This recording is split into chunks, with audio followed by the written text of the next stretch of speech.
Welcome back to another episode of the Tuckcast with a splash of bourbon. Hope everybody out there is doing well. We are sitting here in Bryson City today, getting this podcast done. Just want to remind everybody, if you're listening to this on a friend's phone or computer, that you can go yourself to iTunes or Google Podcasts, Spotify. I think it's up on iHeartRadio now, and a couple of the, Stitcher, some apps like that. Yeah, we're trying to link it into our blog as well, so you could just go to our website and hit play. Yeah, and you can definitely go there too. But if you don't want to miss an episode, definitely subscribe. But today we're going to do a kind of a fun topic. We've been on an interview series, and if you haven't heard those, go back and listen to those the last 4 episodes. Getting to know you. That's it. We've done done interviews with all of us. So mine, Shannon, Jack, and Dale. That's all 4 of us sitting here today. So if you want to listen to those, head back and hear that. But today we're going to do what we want to just call the top 10. And every time we do this little segment, it will be something different, a top 10. You just won't know what it is until you listen. I don't know what it is. Well, I didn't do my homework. yeah. Well, we had. I knew you were still in school. There was a lot of back and forth on what to title this one, and so we're we'll ballpark this here around the top 10 useless but most useful pieces of gear that you can have in fly fishing. So, and when we say useless, it's very useful. And you will enjoy having it. You don't need it, but it's really nice to have. So sure. we'll dive right into it here. And we'll kind of do this round robin. We need like a drum roll, like. Bing. All right, so number 10, right here at the bottom of the list of the most useless but could be most useful items, be a leader straightener. What do you guys think about that? Number 10. Thumbs down. Thumbs down. They're not.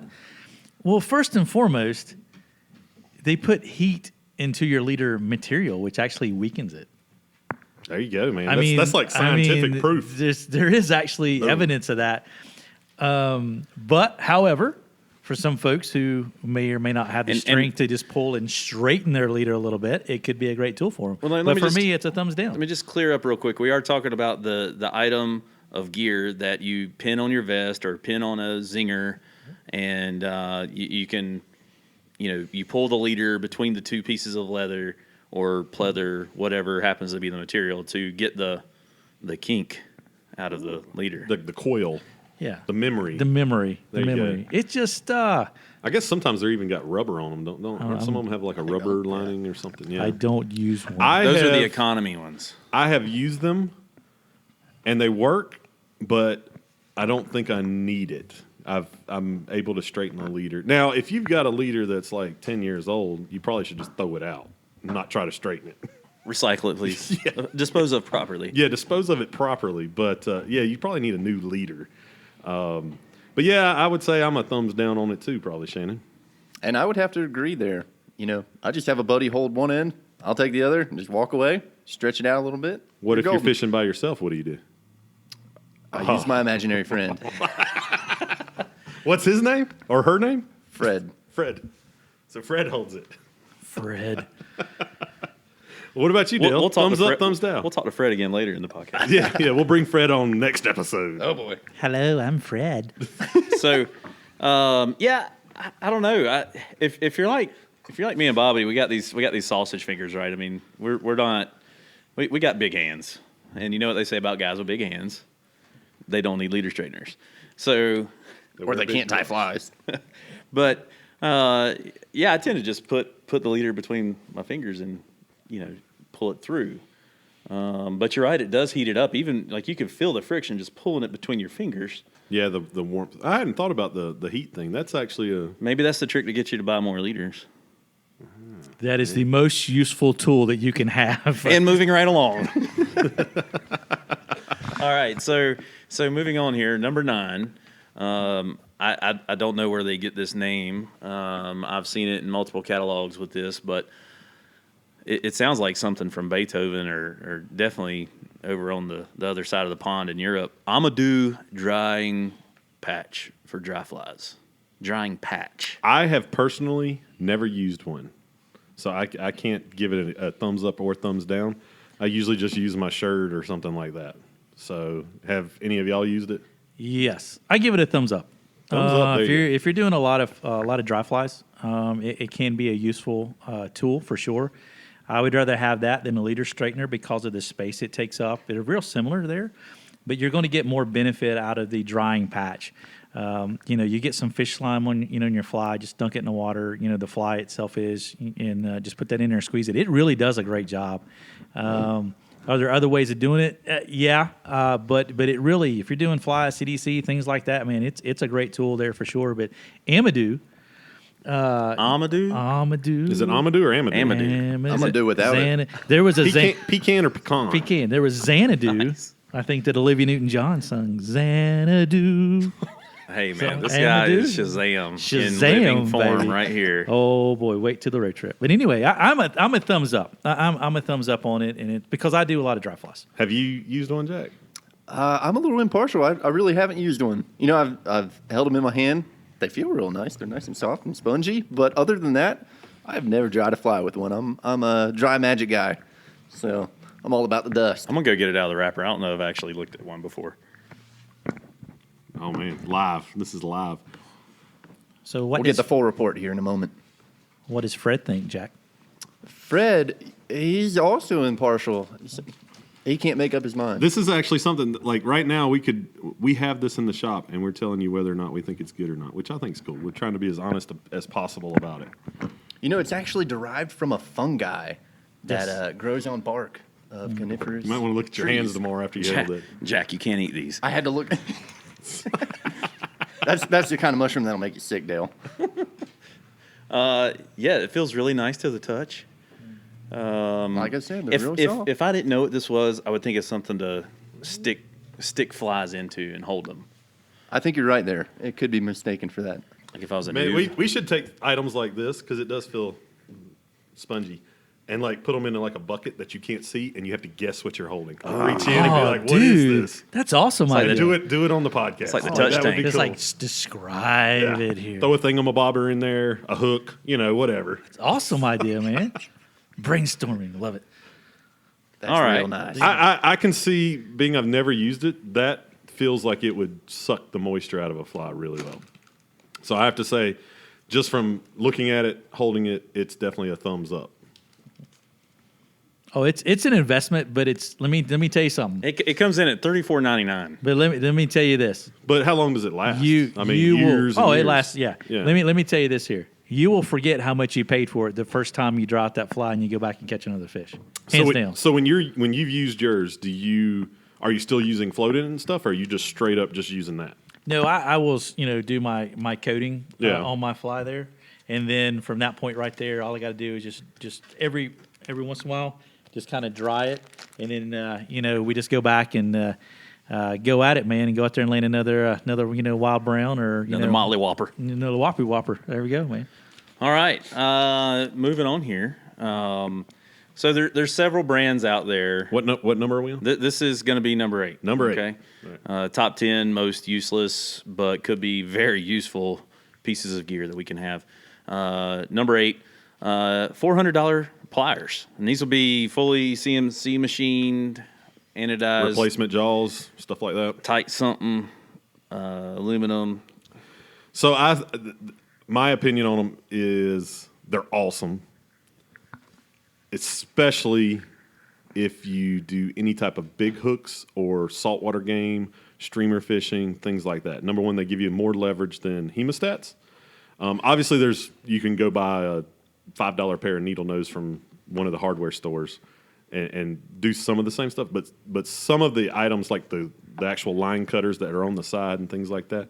And there's good pair of these. You don't have to spend $400. There's some out there that are still relatively high priced for a couple $100. But I give them a thumbs up for sure. Yeah, I have to say, guiding, they've certainly come in handy out of the boat. Throwing streamers, they tend to grip that streamer hook a lot better. Certainly your nippers aren't necessarily going to cut through 10-pound Maxima or 20-pound Maxima leader material, but the line cutter might. Well, it will. Actually. Usually the high dollar ones cut through braid. So if anybody's That's ever true. used braid for anything, they do really well for that too. So guiding for smallmouth bass this summer, I absolutely loved them. I have a pair of the Hatch. Which they're not pliers. quite. They're not 400. No, they're I don't like think they 250. are. Yeah, I mean, I think so. And even the Sims ones, I think, come in under 200. Yeah. The Sims one actually has a little bushing, a hollow bushing, where you can put your index finger through to make sure you don't drop them. Yeah, I think that's pretty. Well, that's another thing. Most of these that are that high dollar come with like a leather sheath and usually some type of keeper system, like a bungee or cable or something too. So that's nice. Yeah. What's y'all's thoughts?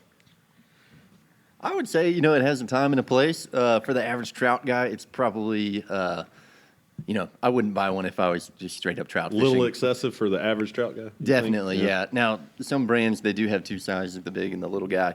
But even then, trying to pinch down on a little size 18 or 20 nymph, it's just not going to cut it. You're not going to have a very good grip there. But like Dale said, smallmouth fishing or like Bobby with the saltwater there, definitely a good investment. I've never used them because I think I hit Jack's mold of what he's describing. I don't row the boat, but I truly see where there's a benefit to that. I would give it a thumbs up because of the amount of folks that are out there rowing boats. They're fishing in their own rafts today and hard bottom boats. When we were out west, at Hoover out there guiding us, he had them. I definitely see. I really see it.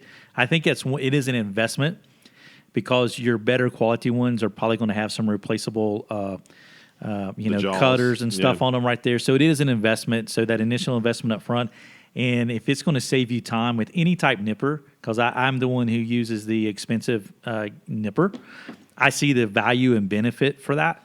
And it makes it so much easier when you're out there in the field. So I would give it a thumbs up, even though I don't use them in my practical application, but there's a lot of people that would. Talking about the time thing, it's actually something worth mentioning. It's especially if a hook is deeper in a fish's mouth, it's easier to get the hooks out. So if you're practicing catch and release, the time is a factor there. So where hemostats sometimes just don't give you as much leverage or as much gripping power. I know hemostats lock and all that good stuff, but sometimes being able to put as much force on a pair of pliers is what you need. That could obviously help get the fish back into the water a little faster. So a lot of positives. That's right. But it is a price tag. Yeah, I mean, it's paid. I think that's the only negative to it is the price tag. Yeah. I think we had a Gerber pair in here we sold for about $55 one season. But you could definitely see the difference between those and one of the more expensive pairs. There was definitely they've got replaceable jaws too. Like I can replace the Hatch jaws. Yeah. So if jaws and the cutters. That's both, right. Both Yep. are replaceable. That's I can tell you, going back to our last episode, I mentioned a story where I hooked myself in the chin, tried to push it through, didn't have anything to cut it out. That's a time when I really wish I would have had a pair. There you go. So I'm kind of half and half there. Real world use right there. A pair of what? Pliers? Oh, yes. Just want to make sure we clarify that. Oh. Ding, ding. Cowbell, Clint. Yeah, there's the cowbell. Well, moving on here. Top 10 useless, most useful pieces of gear that we can have on the water that we don't need but make our lives a lot easier. The intent with this one, I think, is great. The fish pond, Piopod, however. I always call it Pio. I've said Pio too, but we're in the South. So that'd be the name of a good pizza restaurant. Pio. I just call it the candy bar wrapper collector. Yeah, so this thing, describe it real quick. It's like a little trash can that you can attach to your vest. And It's like the size of a shot glass. yeah, Probably. as we're looking at one here with some Woodford Reserve on it. But the Piopod, yeah, you're walking along the river and you hear you see somebody's inappropriately trashed some leader, or you might even have trash leader yourself. Instead of throwing it down on the ground, you try to stuff it in there. For me personally, I love the intent here, but man, my fingers are too big. I can't stuff it down in there. It's good for people that smoke too, like for cigarette butts. Mm-hmm. I've seen a couple clients I've had use clients it for that. use it, yeah. So it's definitely. But it never smells the same after. No, but it's definitely. I think just because it's a way of keeping the rivers and stuff clean, it's definitely a thumbs up, and it's really inexpensive. It's like $10 or something like that. I mean, it's definitely worth its weight in gold if to that. Now, me personally, I don't use one. I usually just wait about 2 months and clean out my neoprene booty for my waders because I drop all the leader inside my waders, and then usually have a big ball that I pull out at some point. So I don't smoke. I wouldn't drop a cigarette butt down your waders. Let's go ahead and clarify that. I did not tell you to do that. They will not honor the warranty on cigarette don't burn. do that. But little pieces of leader, that's what I do. Have you guys used them? I have actually. I think it's a great idea. Like Dale said, the intent is there certainly. The closure, I don't know if I'd say closure at the top. The opening is really well designed so that when you do wrap, fishing line around your index finger, middle finger, whatever, you can just slide it down in there, and as you take it out, the rubber kind of grips it and just pulls the line and just keeps it down in there. Is that where you put all your boogers? That's right. Yep. Shannon? If I don't eat Moving them. right along. Ooh, tasty. But no, I have a Pyopod on my fish pond pack, and there's now 2 sizes of those, and it is a great accessory. We do sell a lot of them. The intent of us being stewards, keeping clean out there, and a lot of stuff we pick up is stuff left behind, but we'll occasionally find some stuff that's left behind by some folks that weren't thinking too well at the time. But the only problem that I have with mine is where it's located because of the pack that I carry. It's in the back, so kind of reaching around, it's kind of tough to do that. So I do tend to do both. I use both. I put some stuff in the pockets of my waders, as well as the Pyopod. But it is a great tool. I think everybody should carry some, whether it's Pyopod or some way to collect trash and not just clean it behind yourselves, man. It's a great That's tool. right. Yeah. That's right. Leave it better than you found it. Yeah, man. Well, number 6 here. This one, the fly fishing industry pretty much stole from the camera industry to develop, but a reel case. Various companies, Sims, Fish Pond, Patagonia, who else? Orvis. Yeah. Just about every major brand has one of these, a reel case. But it's about 8 inches by 5 rectangle. And or bigger, depending on that's how many true, reels. that's There's right. some that carry like 10 reels. Saltwater versions versus fresh, but they were designed to hold lenses for cameras, and the fly fishing industry just kind of transferred them over to holding reels. I can't say I've ever used one, but there's pieces of gear I have that have it built in.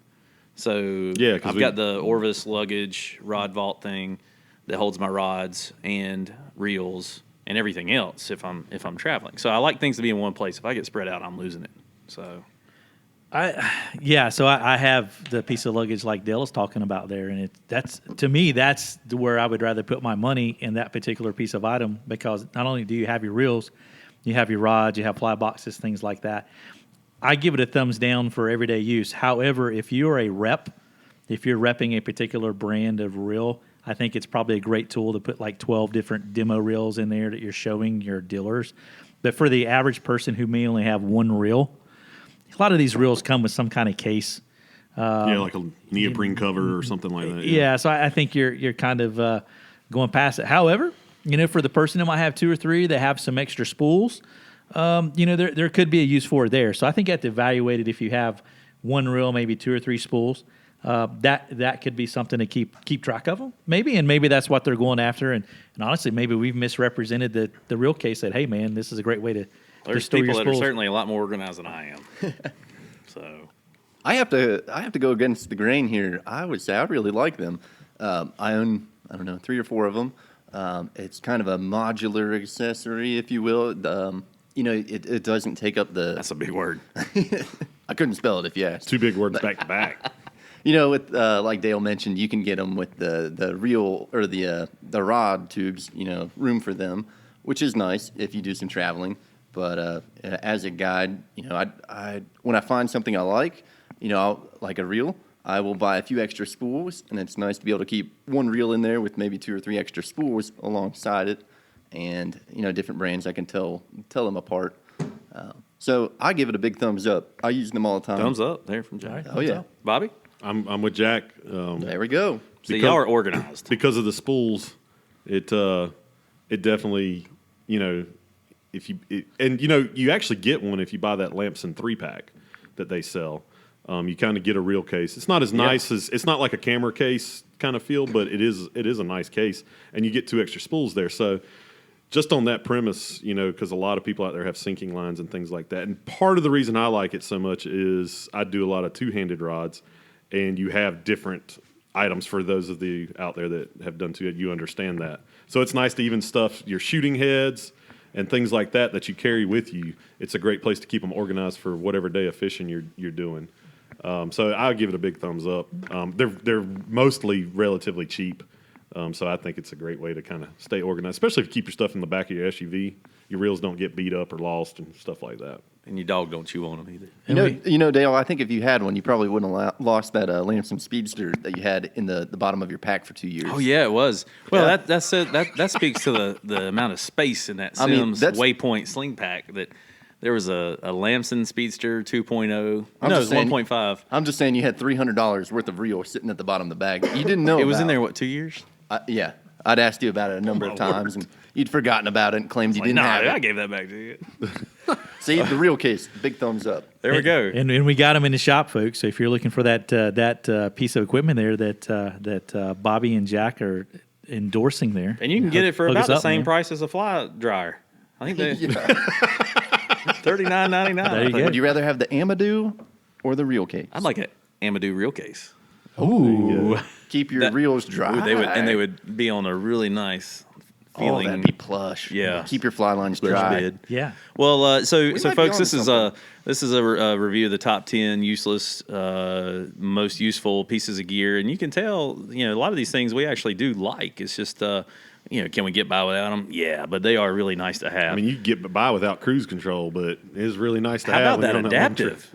That is garbage. What? I just got that. love to tell it. you guys. I love it. I like waiting to change lanes until I'm right up on that person because they are in the left lane most likely. You got to draft them. They got to get out of my way. I can push them over. He's got to get to the drive-through. You can set how far away it comes Ricky on. Bobby heading to Chick-fil-A. That is nice to be able to change that Ricky setting. Bobby. Well, hey, so this one's one of my favorite. We're in the top 5 now. Yeah, top 5. So it's getting serious, folks. But again, for about the same price as a dry flying patch, $39.99, you can have yourself a nice Sims taco bag. Not to be confused with the Fish Pond burrito bag. But they're one in the same kind of. They are very similar, and all the companies have tried to put out some sort of. This is a tote, folks. It unzips into a circle, so you can zip it up, and it looks like a taco, and you can unzip it into a circle, and it's like a canvas mat, basically for you to waiter up and keep your car clean and transport and whatnot. So I love this thing. I guide with it. I really enjoy it. What about you guys? Double thumbs up, man. Double thumbs up. Whether it's the Sims taco bag or whatever, waiter bags are awesome.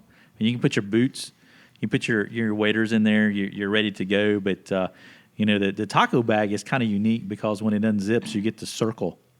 Yeah. A little bit of geometry going on there, but you get the circle. From a taco to a circle. How's that That's right. happen? And I guess if you want to throw some tacos in there, you could wrapped up, and it wouldn't sweat because of the ventilation on the side. So you'd still be maybe crunchy when you got back to the shop. But in all seriousness, man, I think it's a thumbs up. We sell a lot of the taco bags. The price point is fantastic. It's a great way to store your boots and waders after they are dry thoroughly. And so that way you just grab your bag and you're ready to rock and roll. So I'm a big thumbs up on any of those bags. Go taco bag, couple of different colors, and just great, man. I would also have to give it a big thumbs up. I really don't like, if you know me, I'd never go barefoot anywhere. I always have to have socks on. I'm weird about my feet. So being able to unzip that and stand on top of it where you're not maybe on some wet gravel or dirt, whatever, I'm a little picky. I got to be on that taco bag. I don't want my feet getting dirty or stepping on rocks, So, Nobody likes rocks and sands between your feet and your chacos. well, hey, I usually stand on those sand spurs, It really. Well, I get dressed. It protects that neoprene booty on your wader. That's right, So it's yeah. really protecting. It does. It does. That's probably the biggest thing about it, and the reason that I think all 4 of us have given it a thumbs up is it's great for transportation purposes, moving all your gear. But at the end of the day, you're standing on something that protects you from getting a leak in the bottom of your booty while you're getting your waders on and off. And when you look at one of these taco bags, if you've never seen one, they don't look that large. But I've got size 13 and 14 boots. It depends on the brand. And I wear like a double X. I can fit my boots, my waders, my pack, and a hand net in that taco bag. So it's actually got quite a bit of room. So you can pretty much put the main essential gear that you need that day. I might be able to fit a real case too, Jack. I got to say, that's a lot of toppings on that taco bag. A lot of toppings. And an Amadou patch. A little bit of cheese on top. So, yeah, I think we all give that a thumbs up. That's almost a no-brainer. Whether it's a taco bag or a Rubbermaid tote, the taco bag is just a little slimmer and it fits in your car a little better. All right, we're going to take a quick break here from the top 10 and answer a listener question here. We've got Clint from Georgia sending in a question. Guys, what shade of pink is your favorite to use on the Squirmy Wormy? Oh, that's an easy one. Hot pink. It's got to come in a package, too. It's a great question, Clint. I mean, they only have one pink, isn't it? Well, but there's the other I mean, shades. you got, there's like shrimp well, pink. you said shade of pink. I like that power. Is there another pink? I thought it was just hot pink. Clint said shade of pink. Okay. Well, there's various colors. So first of all, folks, there's various colors of the Squirmy material that you can tie a San Juan-like worm with, and it's a synthetic rubber material. What do you think, Shannon? I think that I'm just not a huge fan of Squirmy Wormies. However, here we go. It really depends on who the manufacturer of the worm material is. And you do get shades, variations of it, whether it's a hairline or the Spirit River or, Fulling Mill there. But it seems to be our number one, and I have to go with what Bobby says here. It's more of a kind of a hot pink, fluorescent type pink there.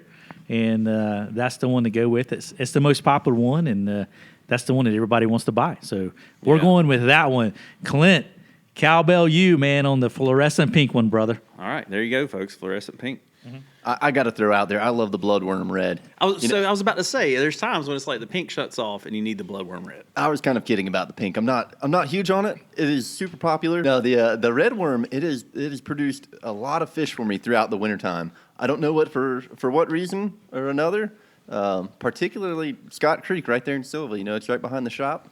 Go out there. Here's a secret. Here's the secret. Jack, you're kidding me, dude. You're kidding Western me. North Carolina fly fishing trip. Well, we can go walk to it from the shop. Oh my gosh, Jack, you're killing me here. No joke. No joke. That bloodworm red. Yeah. Just it's kind of funny. Squirmy worm. It's like a whole topic. Oh, it is. We've like gone love off it course. or hate it. We could have put that in the most useless but most We've useful gone off pieces course of gear. here for sure. But the glow, kind of that glow colored one there as well. There are times when that rascal just is like money. It's like when it hits, it's like everybody like comes into the shop. Oh, this is a color that's working on the tuck today. So here they come. They grab one and out they go. So you'll sell out like in a day. So it's awesome. Well, all right. Thanks for that question, Clint. Going right back into the top 10 most useless but most useful pieces of gear that you can have. It used to be called the wading koozie from Simms. Now there must have been some maybe a lawsuit or some threats, and we did get a notice that these are now officially titled the wading drink sleeve from Simms. So is koozie patented or something? It's with a Koozie. K. Mark must be a trademark. Koozie's its own company. Yeah. It's like its own thing. Man, Simms sold them things for like 2 years before they got busted. That means they will find you. They will hunt you down like the dog you are and get you. Yeah. So to be official, we are calling these drink sleeves, koozie folks, drink sleeves. We are not referring to them as koozies. So I really like these personally. Not necessarily for the fishing aspect of it, because nobody likes creek water in their tea. And these things will hold a Bojangles cup of tea. We've tested it out here in the shop. But I use this really when I'm mowing my yard. That I would like to actually second that. is the number one thing we hear, isn't it, Jack? Yeah. It's like I'm out people there like with the weed eater. they're like, dude, this is perfect for when I'm on my lawnmower, or now they call them lawn tractors, whatever it is these days. It was a lawnmower when I was a kid, riding lawnmower, but they're It wasn't buying that them. thing with the blades that you turns and ain't got the motor. I push those two down. Let's not give away my age. That's actually the best grass cut you'll get when they're sharp, man. It's awesome. Yeah, That's why the real golf courses. mowers. Yeah. But you could have one of them, when you're pushing that thing too, it'd be good. But I think they're used mostly by people who are not in the water. So I'm a thumbs up on it, man. Gosh, man, we sell a bunch of those things, all cool colors too, man. So hook us up on that. We'll send you one out, man. So holler at us. Or 2 Yeah. or 3, you can line them up like a 6-shooter on the belt, There you can go. even alternate. What do you think, Bobby? I give it a thumbs up. I don't have a yard to mow because I'm on a side of a hill, but I definitely give them a thumbs up. I think the best purpose for it's grilling. Oh, Yeah, that's a right good there one. while you're I'd flipping like the it, man. burgers, man. Your drink's right there, so Yeah. you don't have to worry about knocking it over or anything. Hey man, add like 2 or 3, and you could have like some condiments, like That's a it. squeezed There you ketchup go. bottle, like a squeezed mustard Yeah. bottle, maybe like some. Put some basting stuff in there. You're Dude. doing like a Oh my pork gosh. butt. Yeah, there's a lot of uses there. All right, number 3. Again, going back to fish pond. This one not necessarily for the benefit of the environment, like the PO or Pyopod, but the sushi roll. This isn't to eat, folks. This is a basically an EVA foam piece that you can roll up into a cylinder and Velcro it tight, but air can still flow, allowing your streamers that can be easily hooked into this thing to breathe and dry. What do you guys think? I love it. I got one in my pack all the time. I got the small. They come in small, large, and extra large, if I remember right. And I've got the small one in my sling pack, and I keep all my streamers in it. It rolls out into I don't know, probably 10 by 12 square, maybe a little smaller. But number one, it lets your flies dry out really easily because the air can pass through the center of it. But it also has Velcro on all 4 corners, where if you have a boat or a cooler that you want to attach it to, you can roll it out and Velcro it onto those items, which is pretty cool. And it comes with the squares that it's got tape on them where it can stick to it. So I'm all in on it. I use it every time I go fishing. I think it's great. I've probably had it for, 3 years, and it's still going strong. So definitely a good product, in my opinion. Personally, I don't have a whole lot of experience with them other than seeing Bobby stuff it down in his pack. But personally, I could see the appeal if you're on a boat, slap it on the cooler, roll it back up when you hop off. I think it'd be super handy there.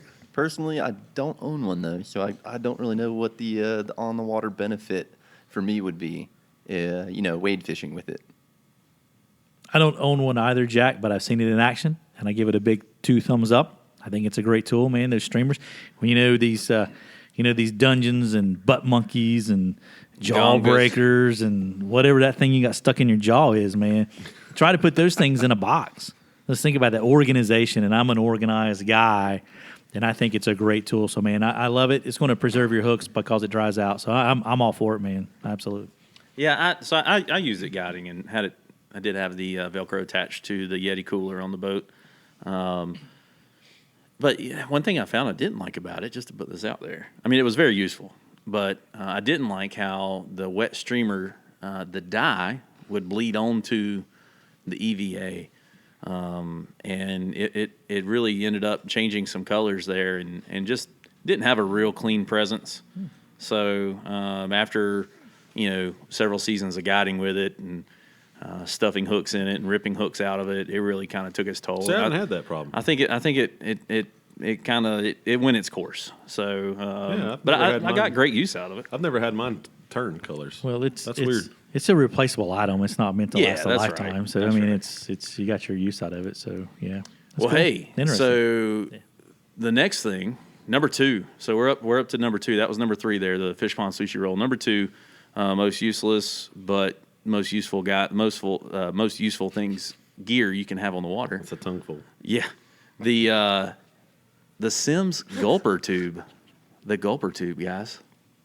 A tongueful. A tongueful. A tongueful. Never heard that one. Yeah. Welcome It's a to tongueful. NPR. It's a tongueful. Gulper tube. The gulper tube, number 2. Gulp. All right, so let me paint the picture here, folks.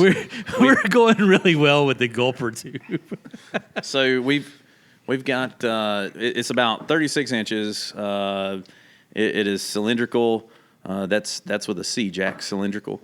And it has a zipper that goes down its lateral line there that you can. But basically, folks, this is a cooler. You can put cans in of your favorite tasty beverage. Yeah, I think it holds, 12-ounce cans? Something like that. In a vertical tube, basically? Yeah, or 4 16s. Yeah. So I think I like to put Cheerwine in mine, but So you own one?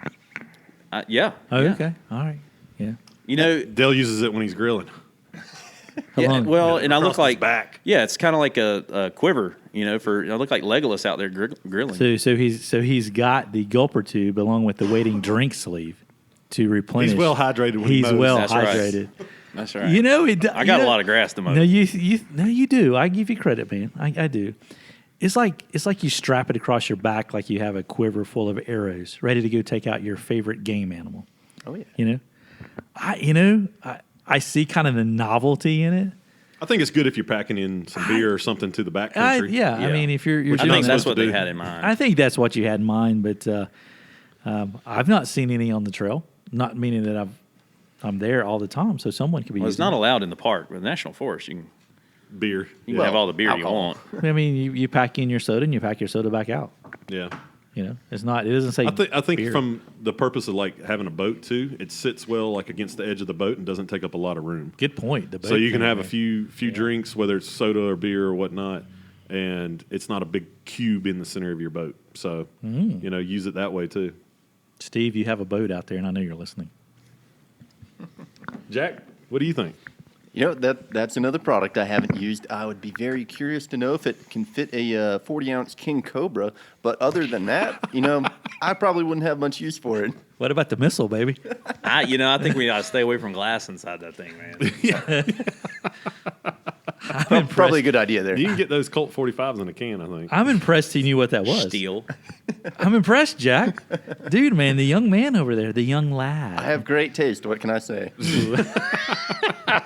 Straight out of Loveland. Well, Brown bag it. We're down to number one, all right, folks. Hey, drum roll. Oh, It's probably going to sound terrible. It'd be good. It's golden. All right. The number one most useless but most useful gear that you can own. Here it is, folks. Hold on. What? No, I'm just joking. Go ahead. Oh, okay. The Rod Vault. Now I know that's kind of maybe the name of a specific brand, but so let's maybe refer to these as Rod Transport Systems, Yeah, good. For the RTSs. top of your car or truck. You know, right? the missile Yeah. launcher. So this I have this issue with it. I never want to be mistaken for a missile launcher by Iran. I mean, they got satellites too, and you could be driving around here going fishing. They could drop a javelin right on you. Boom. Gone. You're gone. Gone. Do you remember? Booba. Do you remember the day in school? You know, when Iraq and Iran, the Iraq and Iran joke. Since you brought up Iran, I was in kindergarten. Do I so- remember? Yeah, you guys are too young for that. I You mean, go I to was the- in second grade when you know, 9/11 well, we won't happened, go so- into it. But some people out there, you know what I'm talking about. Y'all can laugh real good right now. But I have a bad experience with the Rod Transport System, Rod as Vault. in the fact Did that you get shot at? no, but I spent 2 mornings in court because of it. That's right. I don't own one, nor will I own one. However, Let's not name any names. it screams the fact that, hey, look at me. I'm carrying rods. And they may or may not be as secure as you think they are. And when they're not as secure as you think they are, what an easily theft item there is. So my experience with a rod transport system is not good. I would not own one. I would not recommend one at all. So I'm a double thumbs down. If I could Thumbs do my down. toes, man, I'm like double toes down, thumbs downs as well. Because I've had bad experiences and having to spend time in a courtroom because of it. So I will say this. Some of them have plastic. I had to think about it. I want to make sure I word it right because I don't want everybody to yell at me. Some of them have like a plastic area for where the reel goes. And then some of them now they're coming out where they have like steel encased or maybe aluminum, which will definitely be a little bit less theft in those items because it's harder to get through. So in some ways, I see that, but if you had them inside your car, I mean, they can break your window, and the windows on cars are not cheap. You So- know, Nicholas had Nicholas, man. I hope you're listening, man. I hope you're doing well there, Bodie. But you know, the one he had closed differently, and his was almost like a diamond plated type aluminum or steel. Oh, I know which one he had. You know, Big Sky? It actually lifted the entire thing opens Yeah. up. It's You not know- just Mine pull it out does. from Right. the back. Big Sky Rod Box. Yeah. Yeah, well, That one's definitely because that was all steel right. construction. And yeah. I could see because you Or know all metal. I don't know. You if know, it's for steel. me, I don't care. The way I carry my rods are different. I like the bag system. of breaking them down, and it's out of sight, out of mind there. Yeah. But to me, they just scream, "Hey, look, here it is." And if it's not a very secure locking system, I can see that. However, if you're making your own and you're in aluminum, you can weld aluminum and stuff. There's ways around it, so that could be a great thing. But I think for the average person that's not fishing every day, that's not on the water every day, I just don't know. I'd rather you come in to see us and buy a rod, and you can carry it in your car. They are pricey. I mean, it's definitely somebody that fishes a lot. Like you're into your rods every day or every other day or at least 3 times a week, I think. I think it would be kind of curious, if you've had yours stolen, out of your transportation system, what your thoughts are now versus what it was before you purchased the system. What do you think, Jack? You haven't really. Yeah, I'm very curious about them. I've never owned one, and I think they're a great idea if you use them as they are intended. Just the transportation. What are you going to do? Stuff hot dogs in them? I mean, what do you mean by that? Well, You could launch missiles from them. well, not to think of it so much as a storage option, but more as a transportation option. Don't keep them in there overnight. Or if it's hot outside, you don't leave them in there. They're going to fry. Your fly lines. Oh, that's are something gonna I hadn't even thought about. Yeah, especially in the southeast. Yeah, Yes. that's a good point. Yes, The heat I'm sure buildup. they get really hot. I would love to hear your opinion on that. But I just think for the average angler, if you're going spot to spot, it can be super convenient. And, I drive a pickup truck. I just now got a camper top on it. So, if you guys out there with trucks, you probably know the struggle. Either stick them out the back of the bed or you have to break them down. Not if you have a Toyota because the window moves. Oh, hey, my window moves too, but it's still a pain. Well, the camper shell, it probably is now. Yeah, that's right. But I see the appeal, and I think I'm getting ready to pull the trigger on one because just for transporting's sake, it is super convenient. That's right, and I think that's where I'm at too, Jack.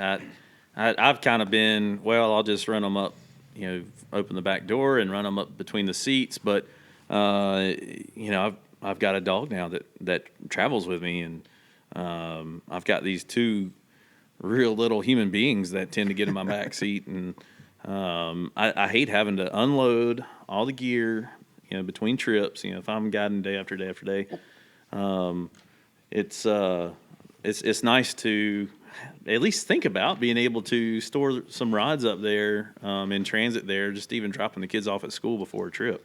So, but at the same time, it doesn't take that long to put rods together. It really does. I mean, for $500.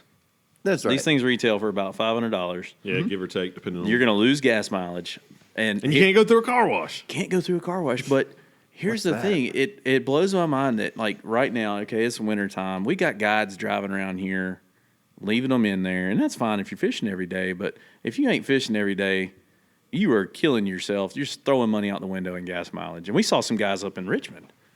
They drove hundreds of miles. Yeah. And they weren't casting. Yeah. Hey, y'all, look at me. I got a rod vault. Well, it is almost like a thing. I mean, it is. It's kind of like a those necklaces that say you dive every now and then. it's like a click, and I'm not in the click. But I think you guys bring up some interesting and some very valid points. Positives is the fact that we lose the focus. It is a transportation system. Oh, absolutely. It's not meant to be used as a security system. Yeah. And I think that's where the problem has come into it. So transportation from A to B, if it's for you, go for it. It's not for me. But if it's for you, man, it's probably an investment. If you do own one and you are on the river and you don't have your rods in it, like you're fishing actively with your rod, leave it open. Most of the guides around here leave them flipped up so people can tell there's no, because it's no worse thing to get back and then your rods didn't get stolen, but they just busted your rod vault that cost $500 up because they thought there might be something in it. That's why I leave my house unlocked. So, kind of look at it from that point. I mean, overall, I'm like Shannon. I think from a transportation standpoint, they're great, but don't trust them to be, a security thing. I honestly, I think I'd probably like to have one at some point. I mean, they are nice. For me, thumbs up. Thumbs up. What do you guys think? I Shannon, guess- you sound like a downer. I'm like the 50-50.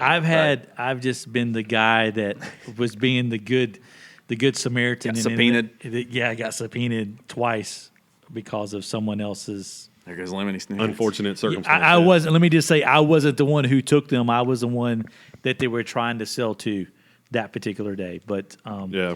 that was the downside of it there, and I seen that at its worst. So I kind of a thumbs down guy on that one.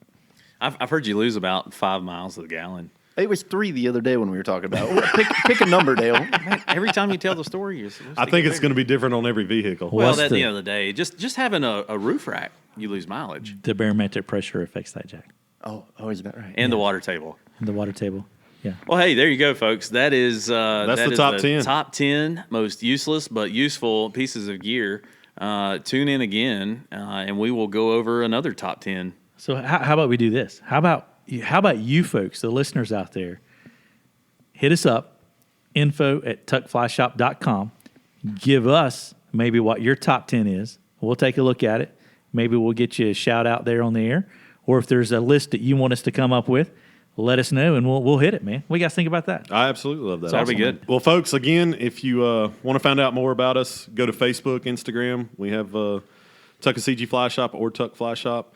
The website, www.tuckflyshop.com. I just actually got the email that we are now up on iHeartRadio. So if you want to listen to the podcast through that or Google Podcast or the iTunes podcast or whatever else out, there's a lot of podcast platforms. But you can definitely check us out there. And we appreciate all of y'all listening and look forward to seeing you in the shop or on the water.